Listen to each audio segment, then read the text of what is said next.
तो अगर आप भी कक्षा 10 के स्टूडेंट हैं और 2023 की बोर्ड परीक्षा देने वाले हैं तो आज आपके लिए ये वीडियो बहुत ही इंपॉर्टेंट होने वाली है। दोस्तों आज की इस वीडियो से हम आपके 70 नंबर की तैयारी बहुत ही आसान तरीके से कराएंगे। दोस्तों सबसे इंपॉर्टेंट बात, आपका पेपर पैटर्न बदल चुका है। जैसे 2022 में पूछा गया था उस तरह से अब की बार बिल्कुल भी नहीं आएगा। किस तरह के क्वेश्चन आपसे पूछे जाएंगे, क्या क्या तैयार करना है, यही आज की इस वीडियो में आपको बताया जाएगा। अगर आप कक्षा 10 के स्टूडेंट हैं तो यूपी बोर्ड 2023 में आपको हिंदी में 70 में 70 नंबर लाने से कोई भी नहीं रोक सकता। दोस्तों आज की इस वीडियो में जो तरीका आपको बताया जाएगा बहुत ही आसान तरीका होगा। बिल्कुल आसान भाषा में आपको समझाया जाएगा कि आपका पेपर बदल गया है, किस तरह के क्वेश्चन आएंगे, कौन कौन से इंपॉर्टेंट क्वेश्चन है, ये सारा कुछ आज की इस वीडियो में आपको बताया जाएगा। दोस्तों सबसे इंपॉर्टेंट बात, इस तरह की वीडियो ना तो आपको YouTube पर मिलेगी, ना ही आपके कोचिंग में मिलेगी और ना ही आपके स्कूल में मिलेगी। ठीक है, तो चलिए आज की इस वीडियो को बिना समय गवाते हुए हम शुरू करते हैं। ठीक है, देखिए सबसे इंपॉर्टेंट बात, आपकी 2023 का जो पैटर्न होगा, पेपर पूछा जाएगा आपकी बोर्ड परीक्षा में, वह दो खंडों में विभाजित होगा। ठीक है, खंड आ और खंड बा।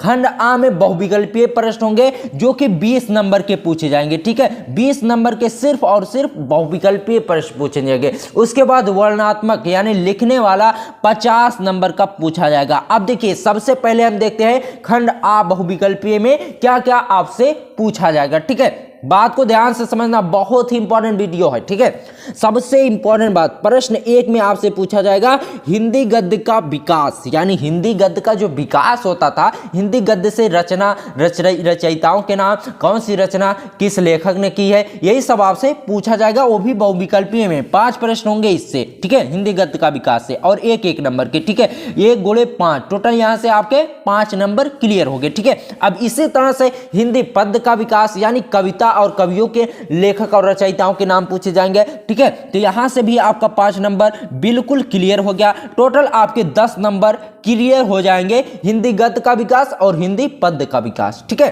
अब देखिए उसके बाद रस छंद अलंकार, यहां से आपके 3 प्रश्न पूछे जाएंगे, वो भी एक नंबर के। ठीक है, तो 3 नंबर आपका यहां से क्लियर हो गया। रस छंद अलंकार, दोस्तों पहले क्या होता था, एक बार मैं पहले का पेपर आपको दिखा दूं 2022 से। ठीक है, देखिए यहां पर आपसे प्रश्न 1 से प्रश्न 2 में ये सब बहुविकल्पीय पूछे जाते थे। ठीक है, प्रश्न 1। ठीक है, उसके बाद दूसरा प्रश्न में आपको लिखने के लिए होता था, जैसे प्रयोगवादी की 2 प्रवृत्तियों का उल्लेख कीजिए, धूप के दान और गीत फरोश कृतियों कृतिकारों के नाम लिखिए। ठीक है, अज्ञा के निंदो रचनाओं के नाम लिखिए। इस तरह से आपसे पूछा जाता था, लेकिन अब की बार आपसे सब बहुविकल्पीय पूछा जाएगा। जैसे एक पहला प्रश्न, ठीक है, पहला ये दूसरा प्रश्न आप देख रहे हैं, इसी तरह के सभी प्रश्न आपसे पूछे जाएंगे। ठीक है, जैसे निम्नलिखित कृतियों में से किसी एक कृति या लेखक का नाम लिखिए। ठीक है, तो यहां से आपके इस तरह से सभी बहुविकल्पीय प्रश्न पूछे जाएंगे। ठीक है, बात को ध्यान से समझना, जिस तरह से कक्षा 12 वालों का है उसी तरह से कक्षा 10 वालों का हो चुका है। ठीक है, और देखिए उसके बाद आपसे क्या पूछा जाता था, कहां गया। ठीक है, देख लीजिए रस छंद अलंकार, कहां गया रस छंद अलंकार, भैया कहां गया हो रस छंद अलंकार। ठीक है, यहां है। ठीक है, बात को ध्यान से समझना, आज की इस वीडियो से आप बहुत ही आसान भाषा में समझ जाएंगे। ठीक है, जैसे यहां पर देखिए रस छंद अलंकार अभी दिखाते हैं हम आपको।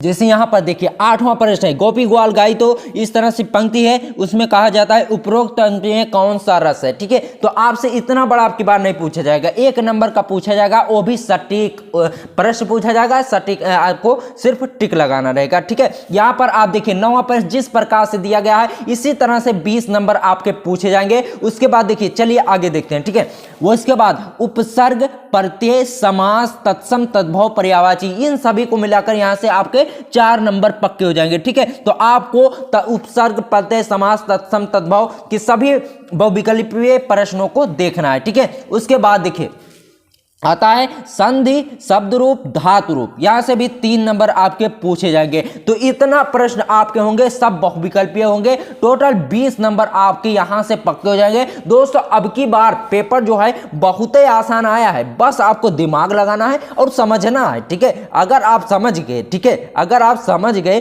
तो 20 नंबर आपको पाने से कौन नहीं रोक सकता। ठीक है, देख लीजिए हिंदी गद्य का विकास से 5 नंबर, हिंदी पद का विकास, सब बाबू केलपीए हैं, सब आपको केवल प्रैक्टिस करना है और कुछ नहीं करना है, ठीक है। उसके बाद देखिए भैया खंड ब में आपसे पूछा जाता है वर्णनात्मक यानी सब्जेक्टिव यानी लिखने वाला, ठीक है, बात को ध्यान से समझना। देखिए पहला प्रश्न में क्या पूछा जाता है, गद्यांश पर आधारित प्रश्न जैसे संदर्भ, प्रसंग, व्याख्या, यही सब पूछा जाएगा। ये ससुर आएगा 6 नंबर का, ठीक है। उसके बाद देखिए पद्यांश पर आधारित प्रश्न यानी कविता दे दी जाएगी, उसमें पूछा जाएगा ये कविता कहाँ से आई है, कैसे लिखा है, कौन इसका लेखक है, यही सब पूछा जाएगा, ठीक है। ये भी आएगा 6 नंबर का। टोटल 12 नंबर हो गए यहाँ से, ठीक है, 12 नंबर, ठीक है, गद्यांश और पद्यांश पर आधारित प्रश्न। अब देखिए संस्कृत गद्यांश पर प्रश्न उसी तरह से पूछा जाएगा, ये भी आपका 5 नंबर का होगा। संस्कृत श्लोक पर प्रश्न, ये भी आपका 5 नंबर। टोटल यहां से आपके कितने नंबर हो गए, 12, 10, 22 नंबर, ठीक है, 22 नंबर क्लियर हो गए, ठीक है। संस्कृत गद्यांश पर आधारित प्रश्न। अब इसमें आपको तैयार क्या करना है, ठीक है। देखिए पहले से लेकर तीसरे तक जितने भी गद्यांश और पद्यांश है उन सभी को आप तैयार कर लो, इससे बाहर कुछ भी नहीं आएगा। इंडियन स्टडी सेंटर गारंटी लेता है बब्बा।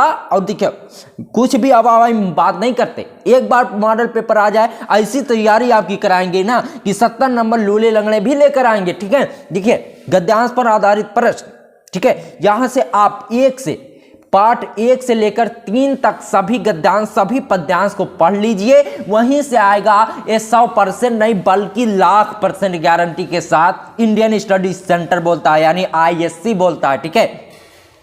उसके बाद देखिए संस्कृत गद्यांश पर आधारित प्रश्न, संस्कृत श्लोक पर प्रश्न, इसमें भी 1 से लेकर 3 तक सारी बुक आपको पढ़ने की कौनो जरूरत नहीं है, सिर्फ 1 से लेकर 3 तक इतने आप पढ़िए, इतने से आप गद्यांश और श्लोक पढ़िए संस्कृत में, ठीक है। आपका 1 नंबर भी छूटने नहीं पाएगा अगर आप इतना तैयार करके जाते हो, ठीक है। अब देखिए अब खंड काव्य आता है, खंड काव्य पर प्रश्न यानी खंड काव्य में दिया जाएगा कि नायक का चरित्र चित्रण के लिए कीजिए यानी कैरेक्टर स्केचवा लिखना है उसमें, ठीक है। देखिए खंड काव्य पर प्रश्न ये आपसे सिर्फ और सिर्फ 3 नंबर का पूछा जाएगा यानी सटीक प्रश्न होगा, सटीक उत्तर उसमें आपको देना होगा। अब देखिए सबसे इंपॉर्टेंट बात जो हिंदी की जान होती है क्या होती है बबुआ, लेखक का जीवन परिचय प्लस कृति, बहुत ही इंपॉर्टेंट। पहले 3 नंबर का पूछा जाता रहा ससुर, आपकी 5 नंबर हो गया है, ठीक है। तो लेखक का जीवन परिचय और कृति बहुत ही आसान पेपर आया है अब की बार, ठीक है।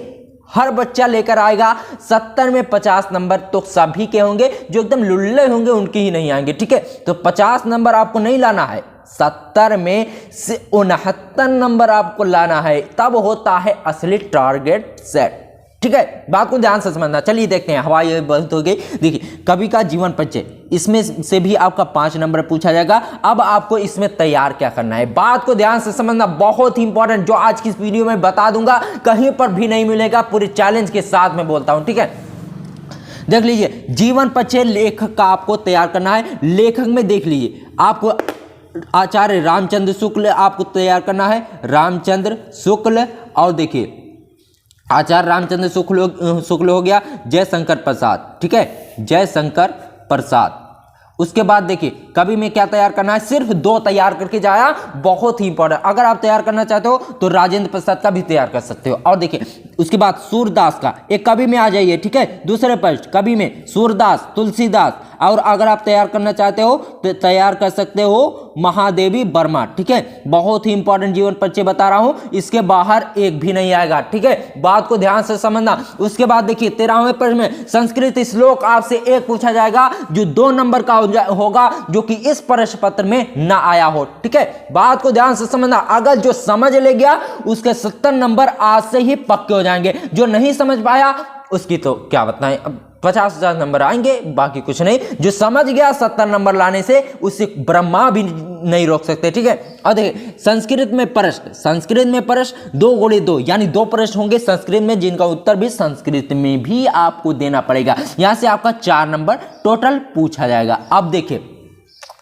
आखिरी में आता है निबंध। निबंधों पहले पूछा जाता था 6 नंबर का, अब की बार 9 नंबर का दिया गया है। बहुत ही इंपॉर्टेंट, बहुत ही आसान पेपर अब की बार आएगा दोस्तों। एक बार मॉडल पेपर आ जाए यूपी बोर्ड का, ऐसे एक ही वीडियो में 70 नंबर पक्का कराने की गारंटी इंडियन स्टडी सेंटर लेता है दोस्तों। अगर आपको वीडियो पसंद आई हो तो वीडियो को लाइक करें बबुआ, पैसा नहीं लगता लाइक करे में, ठीक है। लाइक करो और दोस्तों में शेयर करो कि अब आ गया है